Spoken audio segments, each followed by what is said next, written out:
Hello, good evening, brothers and sisters. Let us all remember that we are in the most holy presence of God, in the name of the Father, and of the Son, and of the Holy Spirit. Amen. Come, Holy Spirit, fill the hearts of your faithful, and enkindle in them the fire of your love. Send forth your Spirit, and they shall be created, and you will renew the face of the earth. O God, by the light of the Holy Spirit, grant us by the same Holy Spirit, we be truly wise and rejoice in his consolation. Through Christ our Lord. Amen. In the name of the Father, and of the Son, and of the Holy Spirit. Amen. Thank you, sis Sarah. Okay, welcome sa ating Wednesday Catechism, Faith Seeking Understanding. Okay, so ngayong gabi, ang tatalakayan natin ay ano pa rin, lecture series sa mga um, testimonies about Padre Pio. Okay? So ang topic natin is about emotional adultery. So hango ito sa mga testimony na kinompile sa kanyang canonization, no? So ang sabi ni Padre Pio, na akala natin harmless lang na tayong, lalo na sa mga lalaki, no? I'm sure ang mga babae uh, guilty rin ito, pero mostly sa tingin ko mga lalaki mahilig mag flirt, no? Yung mga compliments, yung ganda mo, mga ganun, di ba? So, akala natin, playful fun lang, no? Lalo na pag tayo ay may asawa na, no? At sa iba, may mga asawa na, o tapos sila ay single, tapos sasabihin nila yung babae na may asawa, or vice versa, no?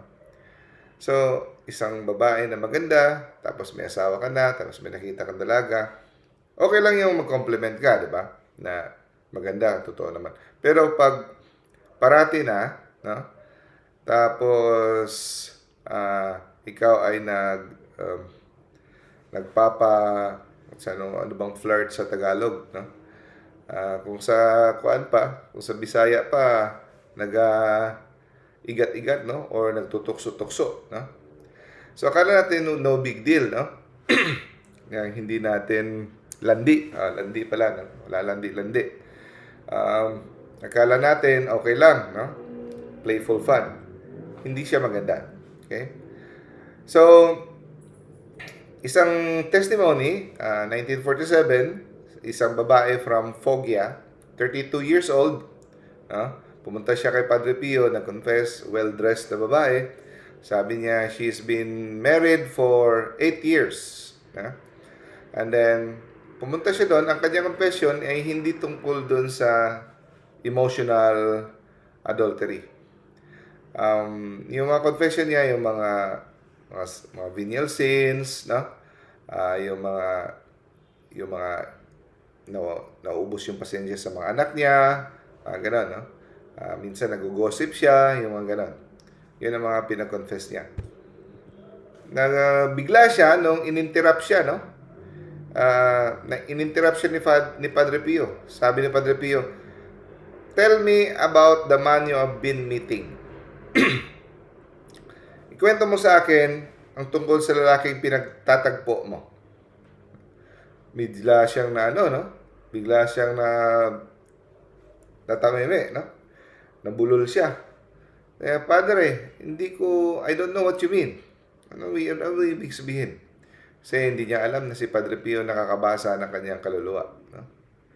Sabi ni Padre Pio, yung nagtatagpo kayo sa cafe every Tuesday and Thursday. At ang sinasabi mo sa iyong asawa, pag nagtagpo kayo sa cafe, ay magmi-meet kayo ng iyong sister.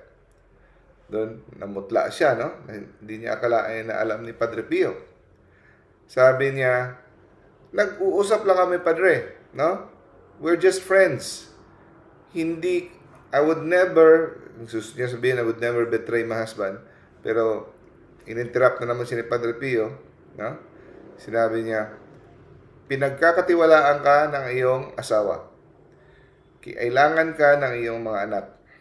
At sinisira mo lahat dahil lang sa pakikipag-usap, no?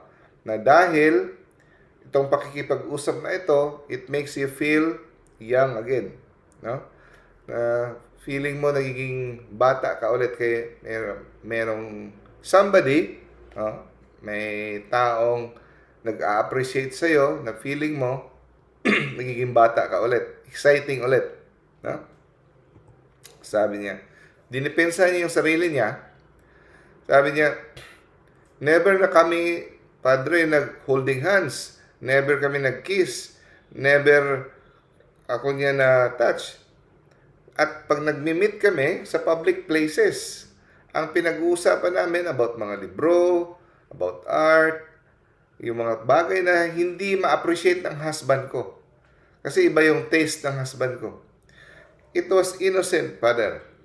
Sabi niya. Ang sagot ni Padre Pio, dahil sa tingin mo, ang iyong katawan ay hindi nagtaksil. Wala kayong physical na relasyon. Ang iyong puso ay hindi nagtaksil. No? Dahil lang na ang iyong katawan ay hindi pa nagsiping, sa tingin mo hindi ikaw nagtaksil sa iyong puso. No? You haven't already given away what belongs to your husband. No? Akala mo hindi mo binigay ang isang bagay na para lang yung, sa iyong asawa? By the way, bago ko pagpatuloy, bakit ko ba ito tinapik? Kasi hindi lang ang audience natin dito, hindi lang yung para sa may mga asawa. Para din ito sa mga papasok na mag-asawa in the future. Na para malaman nyo na before na anong babantayan nyo, na hindi kayo mahulog sa patibong na ito. Kasi maraming nasirang mga pamilya dahil sa emotional adultery.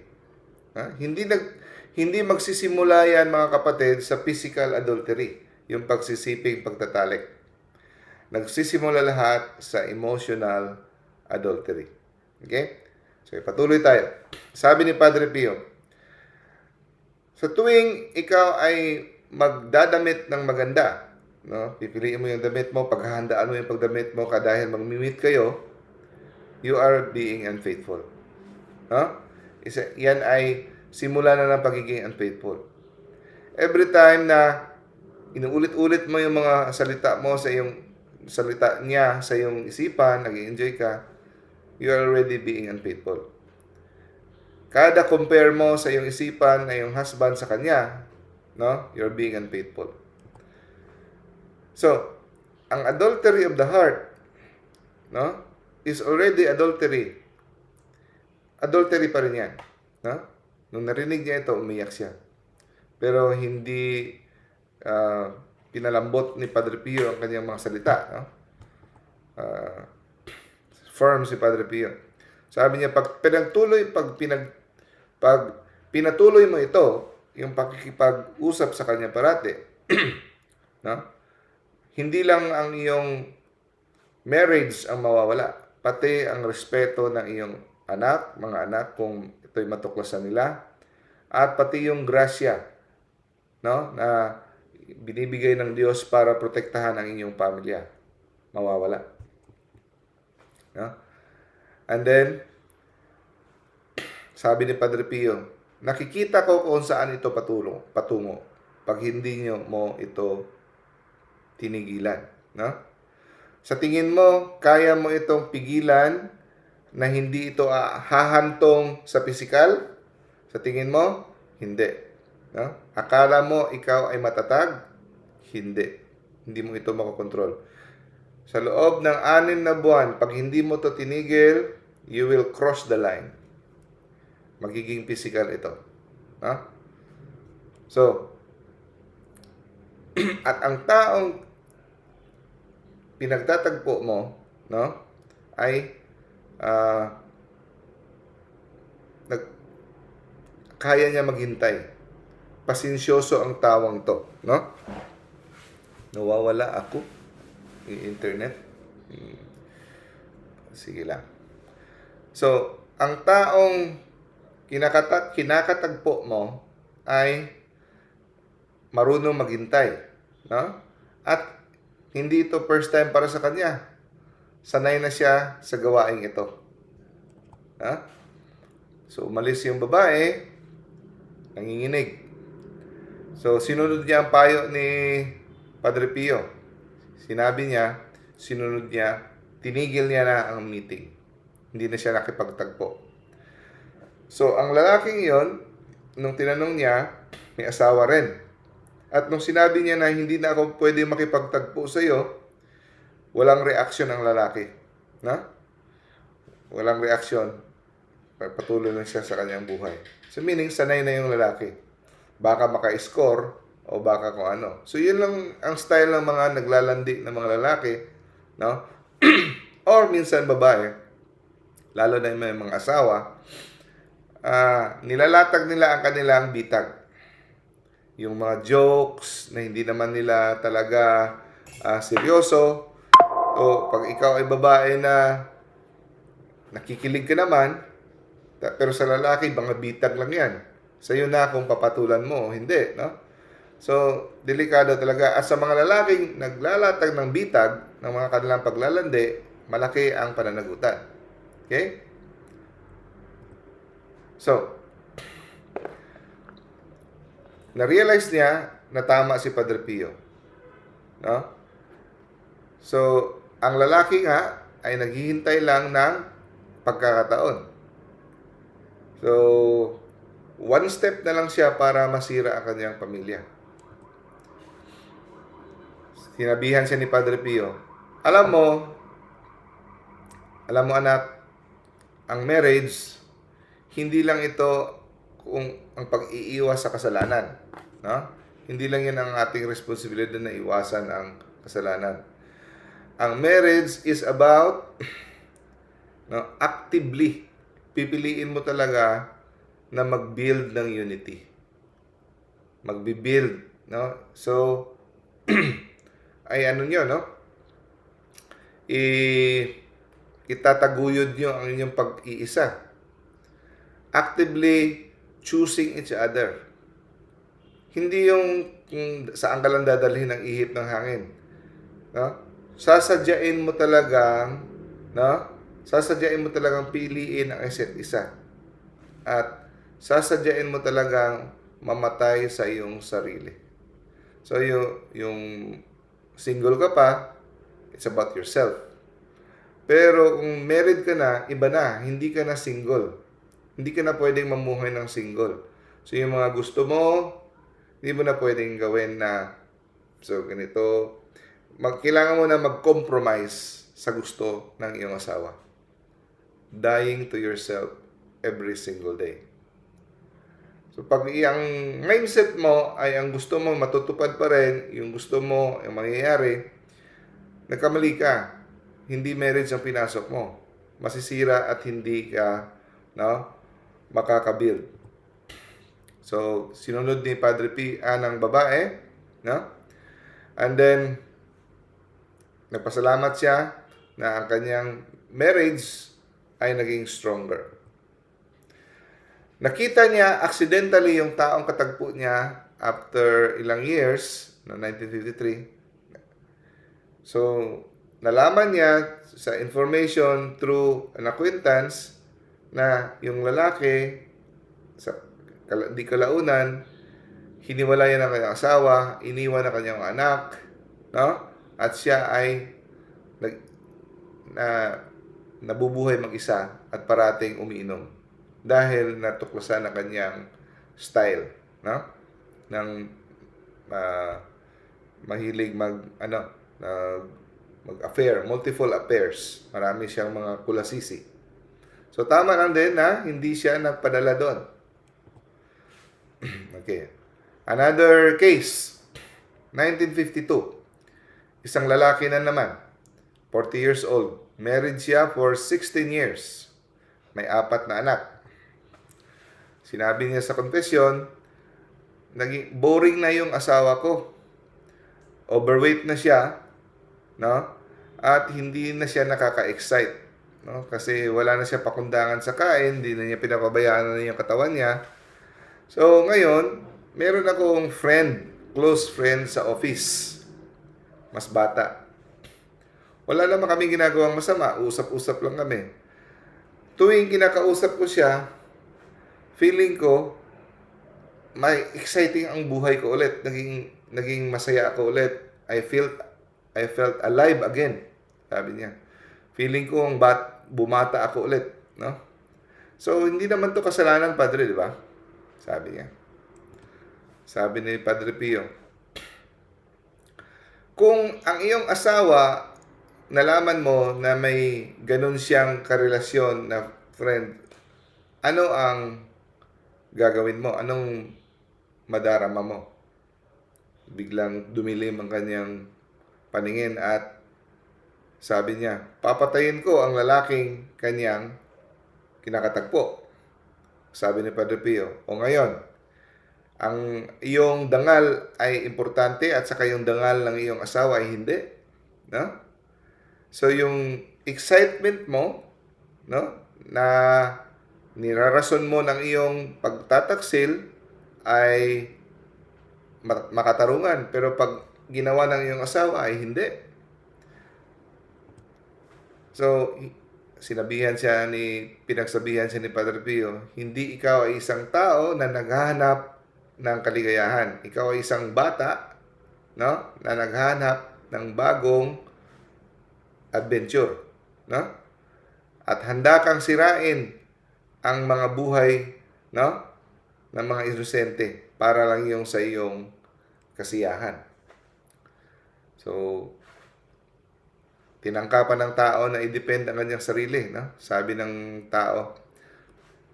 Pero hindi na ako naiintindihan ng asawa ko. My wife does not understand me anymore. Di ba? Kadalasan yun ang rason. My wife doesn't understand me. Ito yung sa office ko. Mas sarap kausap. Naintindihan niya ako. Ito, ganito, di ba? Yun parate. Pinakagasgas na rason. Hindi ako naiintindihan. No? Hindi kami swak sa pakikipag-usap. And then, we have grown apart slowly. Iba na yung kanyang direksyon, iba na yung direksyon ko. At saka yung passion, nawala na. Nawala na yung passion sa aming love life. Ininterrupt siya ni Padre Pio. Sabi ni Padre Pio, ang passion ay hindi lamang nadarama o na-feel. Ito ay sinasadya niyong i-build. Ano nga yung build sa Tagalog? Alam ko na yan, nakalimutan ko. Binibuild yan, no? Hindi yan nangyayari lang, no? Sinisikap yan at sinasadya yang itaguyod, no? And then sa tingin mo, nag-fell out of love ka dahil wala ng excitement, no? Pero sa totoo, hindi ka nang fall out of love. Tumigil kang magtrabaho para sa relasyon nyo.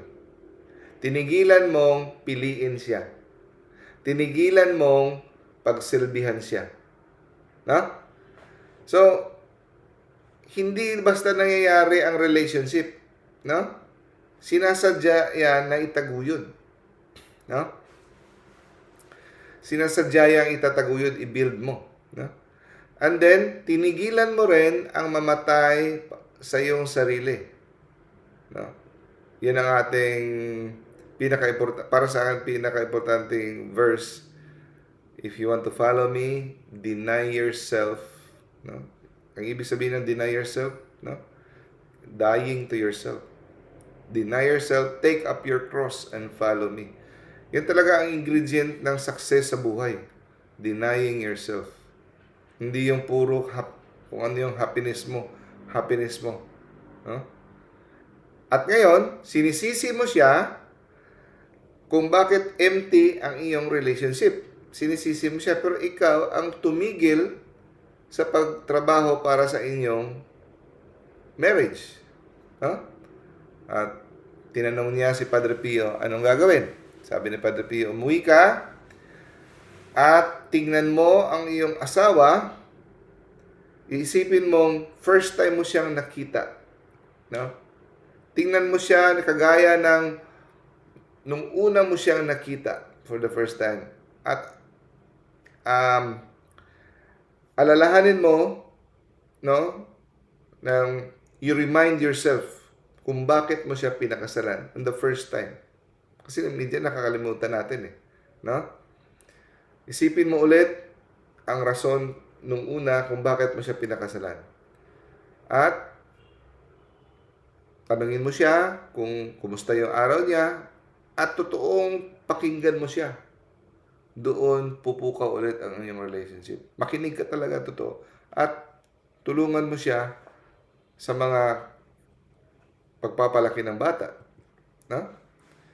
You pray with her, touch her with tenderness, dahil tumatagal ang kasawa, wala nang, di mo na siya tinatouch. No? Do not demand, suyuin mo siya, kagaya ng una niyong pagkikita, tigilan mong ikumpara siya sa fantasy mo na babae.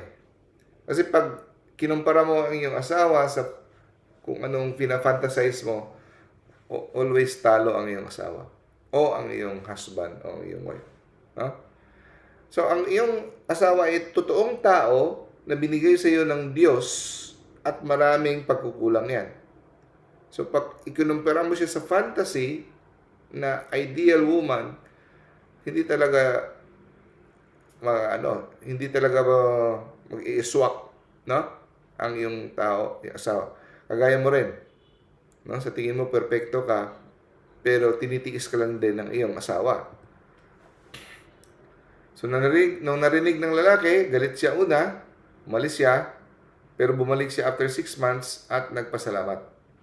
No? Sabi niya, sinunod niya ang payo ni Padre Pio.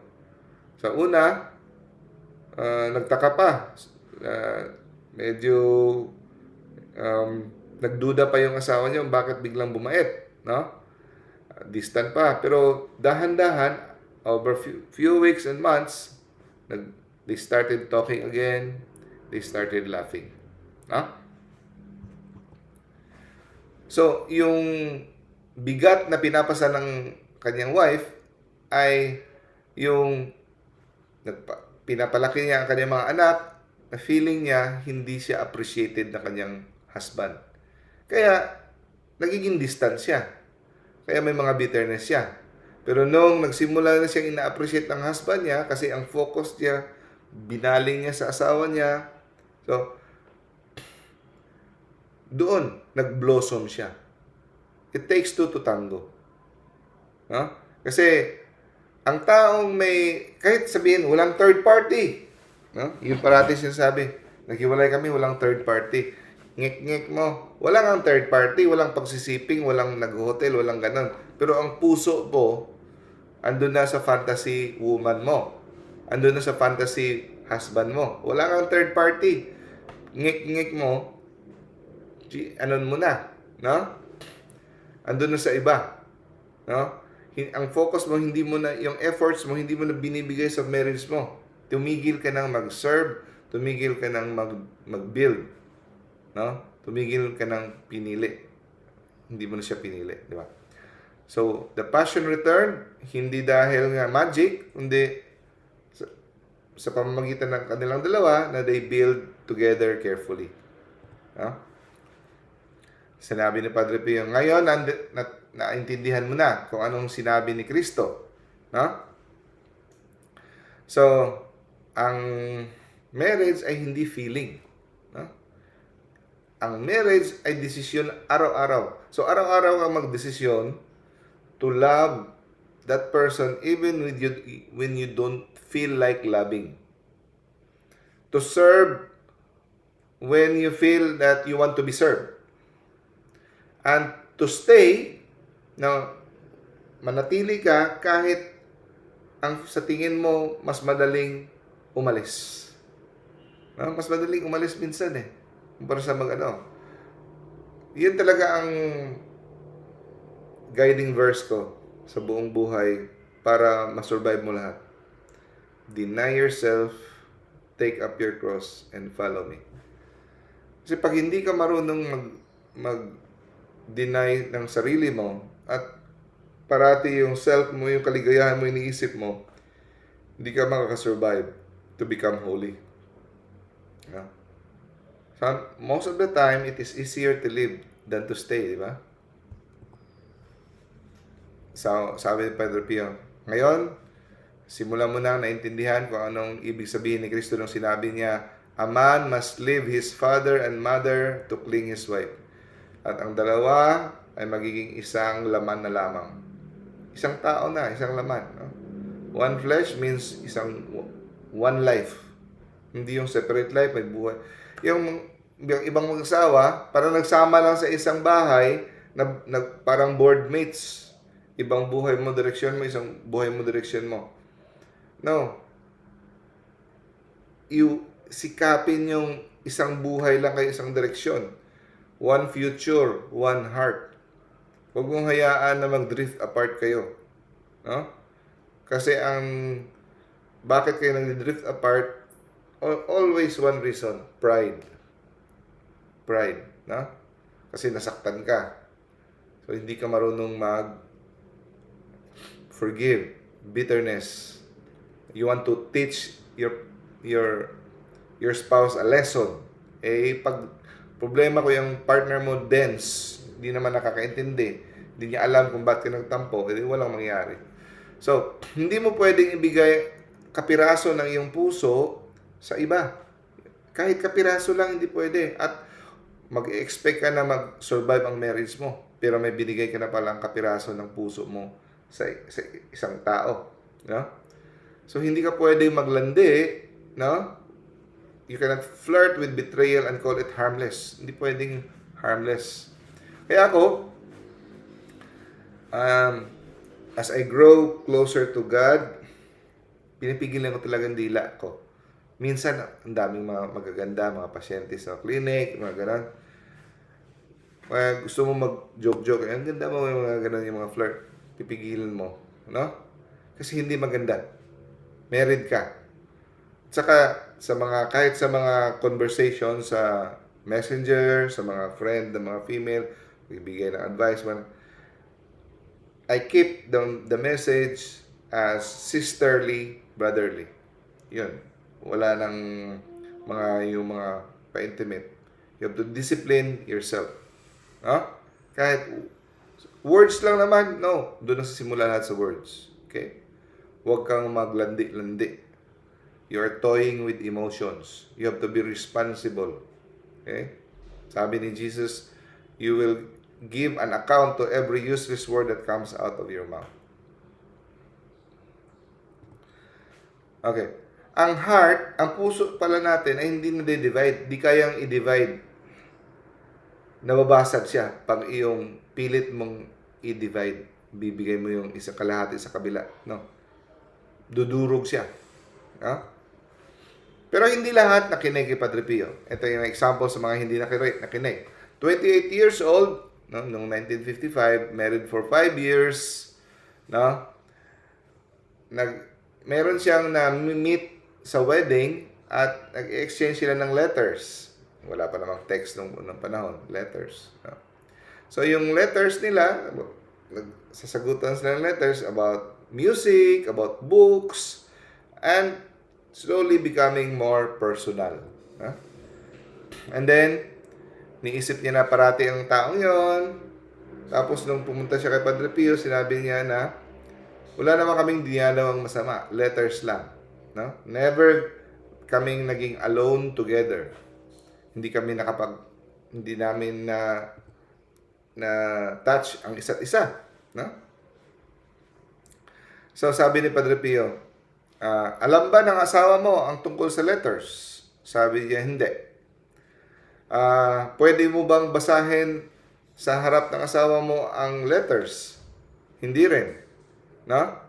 So, sabi ni Padre Pio, so, alam mo na mali ang ginagawa mo. Kahit ano yung tinatago mo sa iyong spouse is betrayal.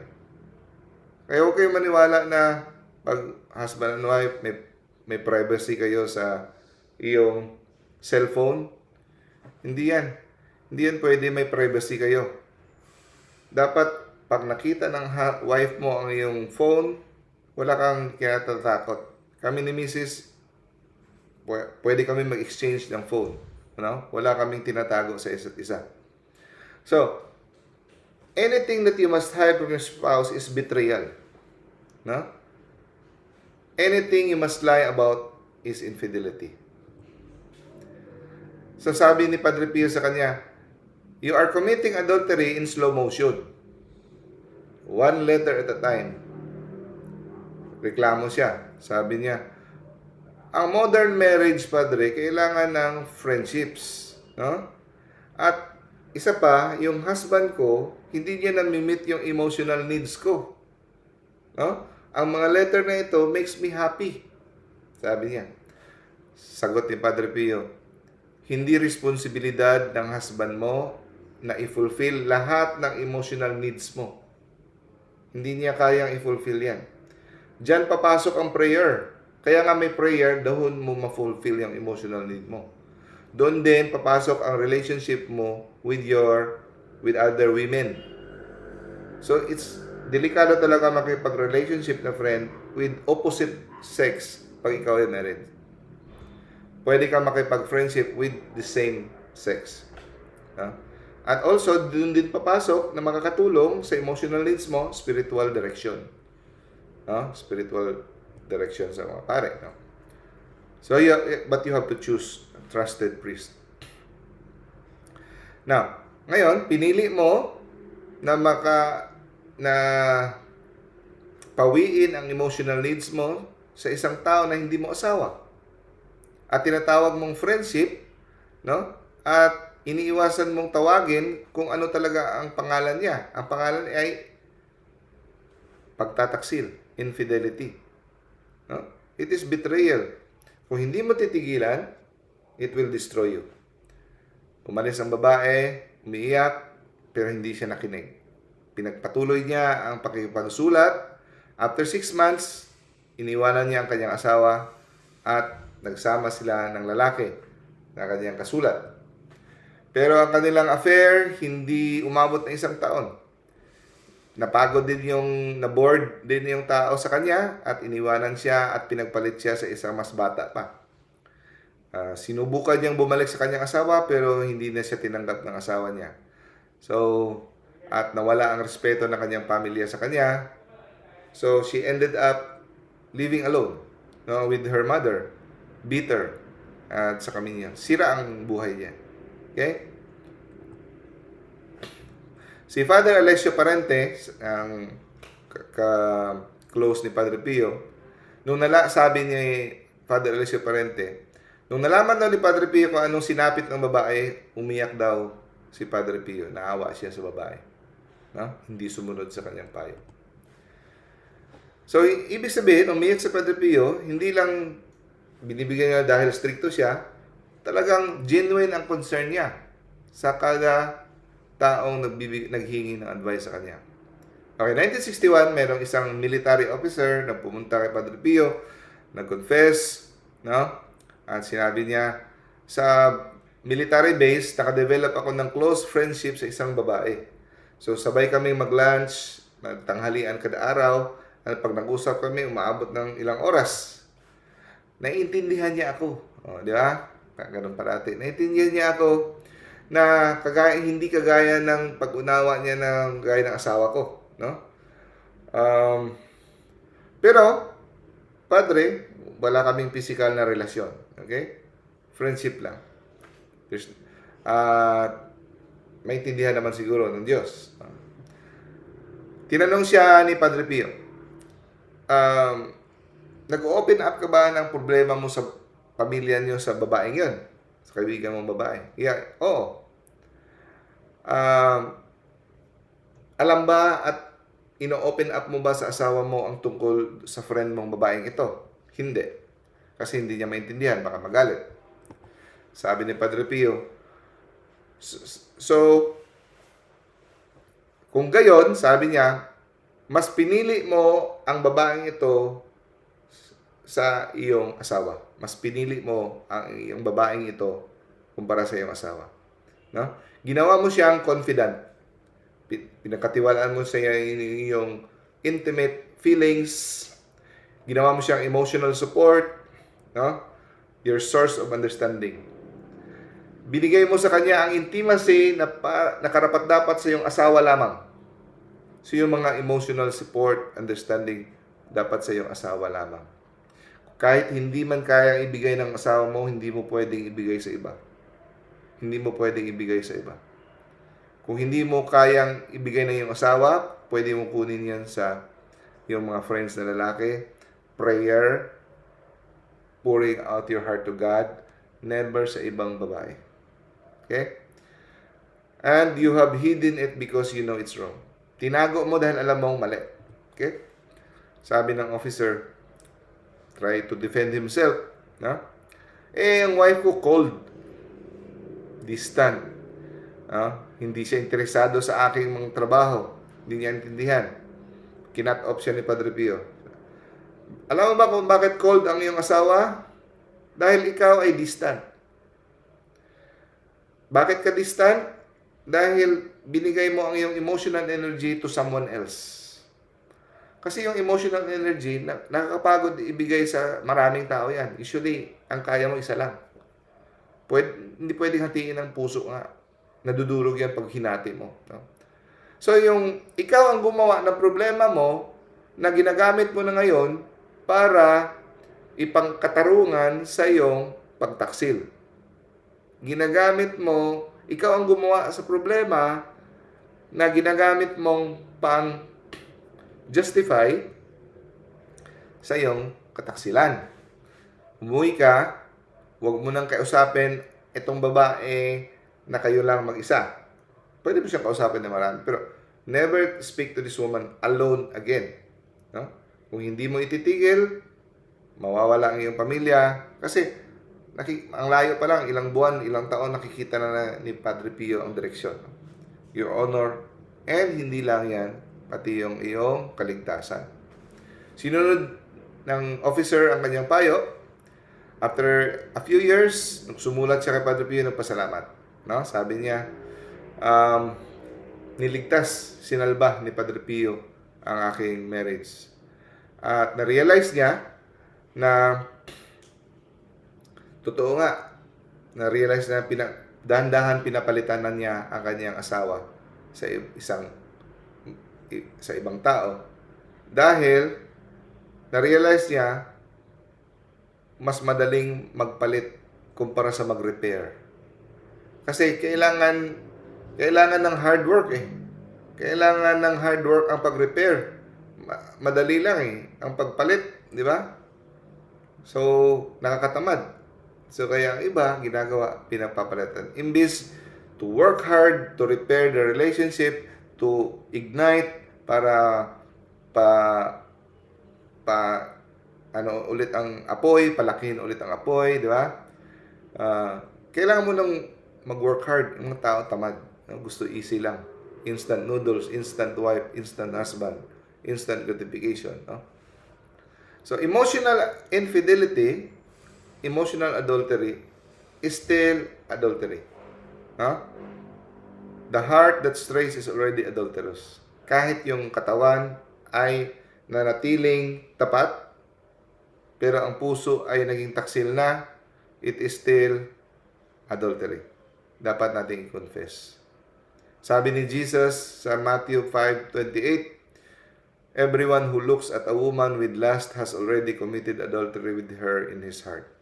So, hindi lang ito pagtitingin-tingin, kundi ang puso mo ay binigay mo na kapiraso sa isang tao. So, ang kasalanan ay hindi physical, kundi emotional, sa puso. Kinocultivate mo, no? Dinidevelop mo ang desire, ang pagnanasa, ang pagnanais sa isang tao na hindi mo naman karapat-dapat maging sayo. Commandment number 9. So, ang natamaan sa commandment na ito, sa kasalanang emotional adultery, ay commandment number 9. You shall not covet your neighbor's wife. So, kahit hindi wife, kahit single ka, hindi mo pwedeng pagnanaisin yung may asawa, O kung ikaw may asawa, hindi mo pagnanaisin yung isang may asawa o isang single. So, yung ibig sabihin, hindi ka pwedeng magnais, mag-asam sa isang bagay na hindi mo pwedeng maangkin. It is not lawful to long for what you are forbidden to have. So, bakit mo tinutukso ang sarili mo? Ini-imagine mo ang sarili mo na sana si asawa ko. May asawa ka na. Or single ka, may asawa na yan. Hindi mo siya pwedeng angkinin. Bakit mo pa tinutukso ang iyong puso? Yeah? Kagaya din ng mga pare. Pare, hindi sila, kasal na sila sa Diyos. Pero, may ibang pare naglalagay pa sa Facebook, no? Pinagtagpo pero hindi pinagtaghana. Yung ganun-ganun. Tapos, pakita yung picture ng babae na kanilang kinagigiliwan. Hindi na nga pwede. No? So, eto, magandang slide to. Tandaan nyo ito. Very important. Kadalasan, yung marriage nasisira hindi dahil sa isang pagkakamali na nakipagtalik siya sa isang babae, a single moment of weakness, natisod siya, no, nakipag-fling o gumamit siya ng prostitute o ano. Hindi ko sinabing hindi yan mali yan. Pero hindi kadalasan yan ang rason kung bakit nasisira. Nasisira ang marriage by slow erosion. Dahan-dahan na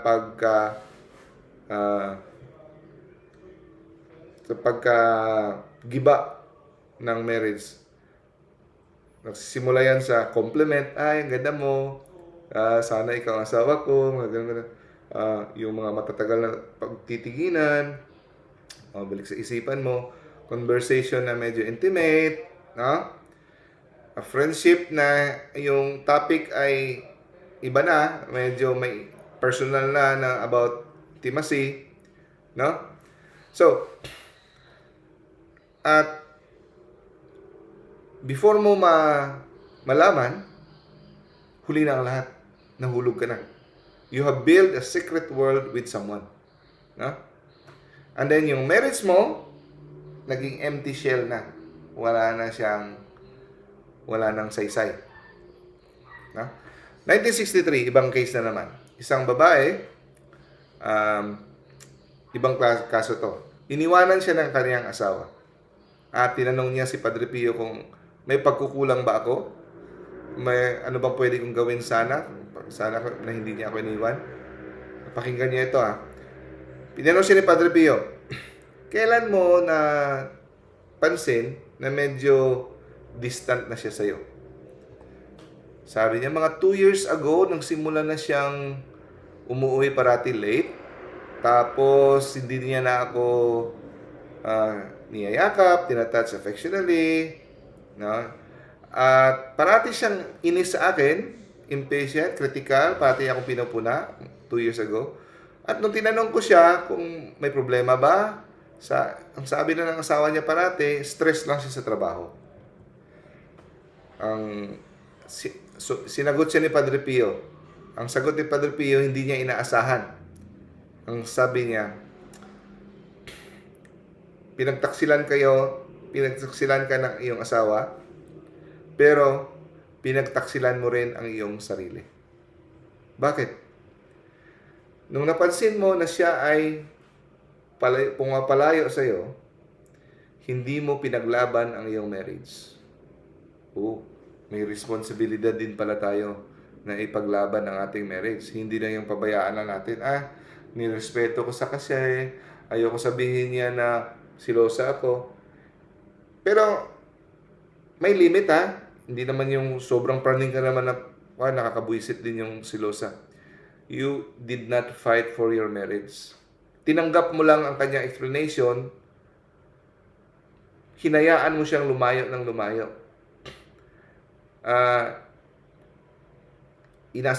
Inasa mo, no? umasa ka, no? Umasa ka na ang problema ay masosolve lang sa kanyang sarili, no? Pero hindi na solve. Kala mo, siguro darating ang panahon na babalik din lang siya sa akin o magbabago siya, pero hindi. Ang sabi ni Padre Pio, ang marriage parang garden yan.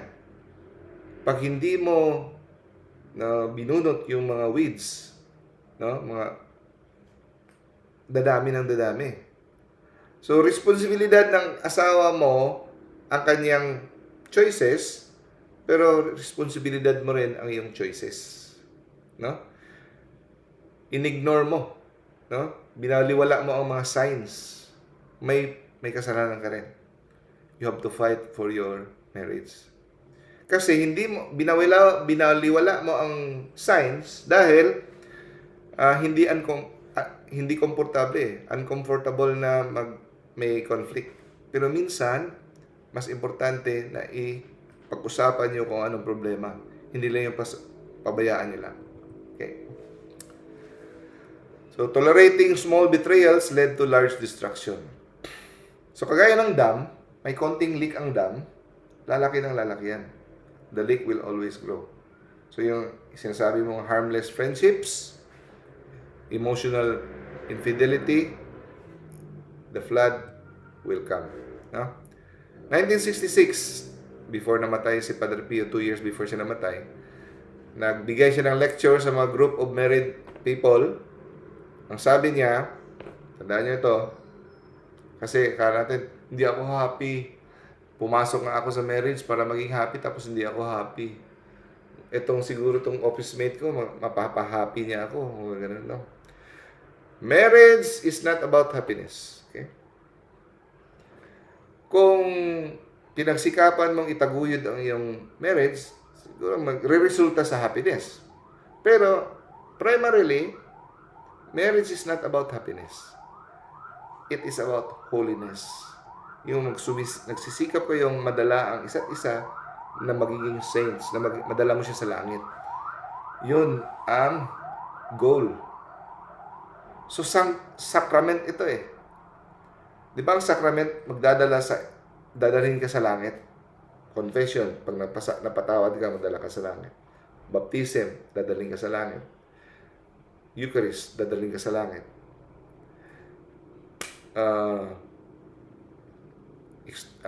Last anointing of the sick, dadalhin ka sa langit. Yung marriage, kada isa sa inyo, you help each other to bring each other to heaven. Okay? So, marriage is about dying to selfishness. Choosing the other. No? Choosing the other's good over your own comfort. No? So, ang ating pagiging tapat ay hindi lang sa body, kundi sa thought, sa desire, sa attention, sa affection. Ang mundo, no? Sinungaling ang mundo. Sabihin sa iyo ng mundo, di ba? Influence ng mundo. You deserve to be happy. Kailangan mo maging happy. So, di ba? Kasi sabi ng mga memes, cut out every person that is toxic. Cut out every person that will not make you happy. No, that's a lie. No, huwag kayo maniwala doon. You deserve to be fulfilled. You deserve excitement. No? At kung ang iyong asawa ay hindi na niya kayang ibigay ito, then you have the right to look for it to others. Wrong. Okay? Wala kang karapatan na maging masaya na at the expense of your vow. No? Hindi mo pwedeng sirain ang iyong vow, yung tungkulin mo, ang iyong promise kay God para lang maging masaya. Wala kang right na ma-fulfill sa buhay na ikaw ay magtataksil. No? So, meron kang duty, meron kang commitment, no? Meron kang sacrament. Sa Day of Judgment, pag ikaw ay humarap na, kasi yung asawa mo, isang laman lang kayo, hindi ka tatanungin ni God, are you happy? Ang tatanungin ka ni God sa, are you faithful? No? Are you faithful? Kahit hindi ka pa happy, mas malaki ang points nga eh. Nagdusa ka, pero kahit nagdusa ka, you remain to be faithful. You will be rewarded. You will be rewarded.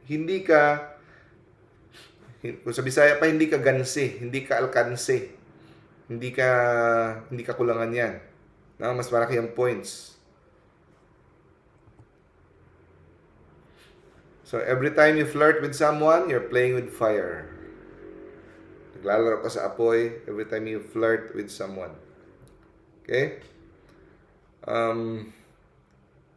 Binubuksan mo ang pinto na dapat parating nakasara. No? Pag ikaw hinanap mo yung emotional intimacy labas sa iyong asawa, binubuksan mo ang pinto, yung pinto na dapat parating nakasara. At pag kinukumpara mo parati ang asawa sa iba, no? Pinagtataksaklan mo ang tao na ipinagkatiwala niya ang puso niya sa iyo. Friendship lang to, harmless fun. Hindi yan harmless fun. Yan ay simula ng katapusan mo. No? Pag hindi ka tumigil, sisirain mo ang lahat para lang sa wala.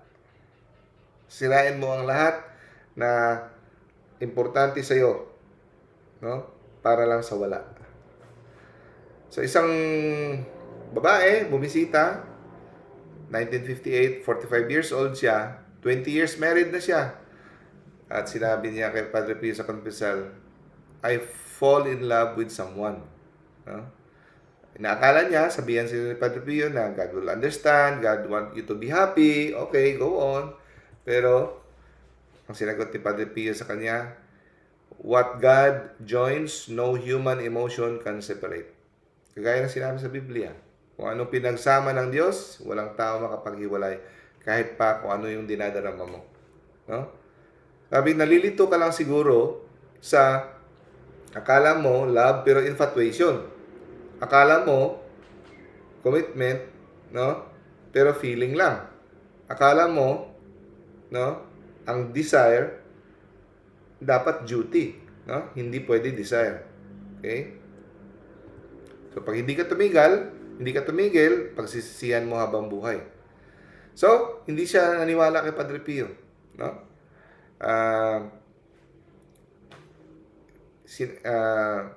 Sumama siya sa lalaking yon. Ang kanilang pagsasama ay nanatili lamang mga 3 taon lang at pinalitan siya na mas bata. Okay?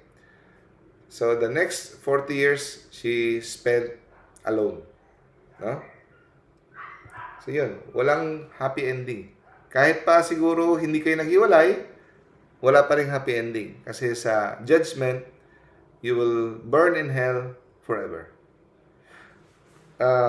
May iba pala ako. Bakit big deal kay God ang family? Bakit big deal niya ayon yung sirain? Dapat intact kayo talaga. Kasi ang family, mga kapatid, yun ang basic image ng Holy Trinity. Doon lahat nagsisimula ang buhay. Family na strong, nagpo-produce ng strong Christian. At yan ang direct reflection ng Holy Trinity. The Father, the Son, love each other so much that it created a new person, but it is a simultaneous event, the Holy Spirit. That is the reflection of the Holy Trinity. Kaya sobrang big deal kay God ang family. Okay? Now, isang lalaki, nag-visit kay Padre Pio, sabi niya, may emotional affair ako sa isang aking co-worker sa kanyang katrabaho, babae. At sabi niya, friendship lang ito, friendship. Sinabi ni pinrangkahan siya ni Padre Pio, sabi, nagsisinungaling ka sa iyong sarili. Nagsisinungaling ka sa akin. Nagsisinungaling ka sa Diyos. You are in love with this woman. Parati mo siyang iniisip At pag tuwing nagkikita kayo, nagdadamit ka na maganda. Minsan, you stay late sa trabaho para lang makita mo siya. No? At kinukumpara mo siya sa iyong asawa na kulang, mas mahigit siya sa iyong asawa. At sinasabi mo na innocent lang ito dahil hindi pa kayo nagsiping. No? Pero, dinala mo na siya sa iyong puso. At mas masahol pa ito. Mas masahol pa, sabi ni Padre Pio. You have already taken her into your heart. And that is worse. Bakit kaya worse? Kumpara sa physical. So, sinunod niya ang payo ni Padre Pio. Tinigil niya ang friendship na yon. At after a few years, napasalamat siya na nasalba ni Padre Pio ang kanyang buhay. So, ang faithfulness, ang pagiging tapat, hindi yan feeling na kahit hindi mo pa feel maging tapat, pilitin mo. Ano yan Desisyon. Choice yan. At kada moment na ikaw ay pinili mong maging tapat, you are building something eternal. You are building something eternal. So, again, marriage is not about happiness. It is about holiness. It's not about feeling. It's about faithfulness. Pinipili mong maging tapat. At hindi yung deserve ko maging happy, hindi ko, wag mo isipin na yung kung ano yung deserve mo, na kung ano yung karapat-dapat sa iyo. It's about kung anong pinramis mo. 'Di ba? Nangako ka. Kung ano yung pinangako mo sa harap ng Diyos. So, bakit mas masahol ang emotional infidelity kumpara sa physical infidelity, physical adultery? Bakit mas masahol? Kasi mas malalim siya. Minsan nagsipang yung isa nalasing tapos may nangyari. Minsan wala lang. Pero hindi to, wag niyong gawing ng excuse na sinabi ni Brother Dino na mas okay lang yung physical. No. Mortal sin. Grabe yan. Pero, kadalasan mas malalim, nagsisimula yan sa emotional adultery. Deeper. Kasi ang physical infidelity, pwedeng a moment of weakness, nalasing o nangyayari doon, mga barkada. Pero yung emotional infidelity, sustained yan. Araw-araw pinipili mo, dinidevelop mo, sa iyong puso. Intimacy. Dahan-dahan na pag-transfer ng affection at attention at yung marriage mo nagiging hollow. Okay? Kaya napakadelikado. Okay. May isang babae, 47 years old, 1953, sinabi niya kay Padre Pio, may lumalandi sa kanya na lalaki, pinapansin siya, ang ganda mo, ganda ng damit mo, sa church, sa simbahan. Nothing serious, sabi niya, playful conversations lang, landi-landi. At nakikilig siya kasi yung asawa niya, hindi na siya pinapansin.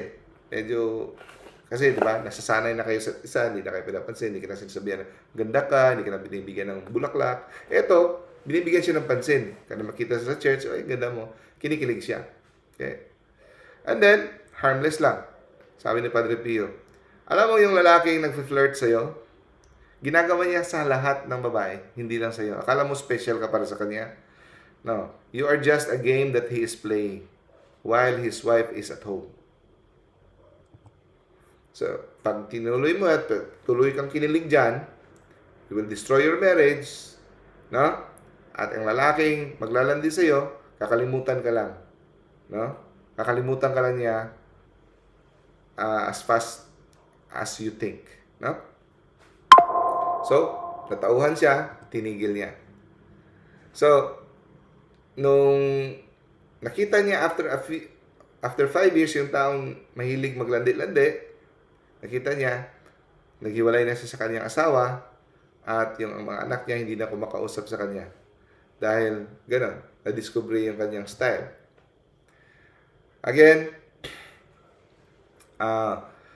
isang couple na married for 61 years, during canonization ni Padre Pio, nag-held sila ng placard sa canonization ni Padre Pio. 61 years sila marriage at sinabi nila sa kanilang sign, Padre Pio told us the truth when everyone else told us what we wanted to hear. Thank you. Ibig sabihin, si Padre Pio, sinabi niya sa amin ang katotohanan na kailangan naming malaman, na yung iba ay sinasabi lang sa amin kung anong gusto naming marinig. Salamat. So, actually, kung titignan mo yung buhay ni Padre Pio, ito yung legacy niya. Hindi niya pinapalambot ang message ng gospel. Kahit magalit ka sa kanya, kahit concerned siya sa kaligtasan mo, sasabihin niya kung ano ang kailangan mong malaman. Sad to say, maraming church leaders na hindi ganito katapang kay Padre Pio. So, we pray. We pray for more Padre Pios, no? Na mga brave shepherds. So, Padre Pio told the truth. He called betrayal by its name. Tumanggi siyang palambutin ang mensahe dahil sa kanyang katapatan sa Ebanghelyo. He saved thousands of marriages dahil din naligtas niya libo-libo ng mga marriages. Okay? So, God bless us all. Okay. So, i-greet ko ngayon dito kung sinong mga nagtiyaga. Brother Harry, hello. Sis Dalia, hello. Brother Drew, Sis Laarn, Sis Laklax, Brother Mike, Brother Naben, Brother Romel, Brother Ronel, Sis Sarah, Sis Cheryl, Sis Catholic, Sis Mel, Sis Yuyen. Extra points kayo kay Lord. Nagtiyaga kayo dito sa Zoom. Salamat, Dr. Thank you. So, closing prayer muna tayo. Brother Ramel, closing prayer.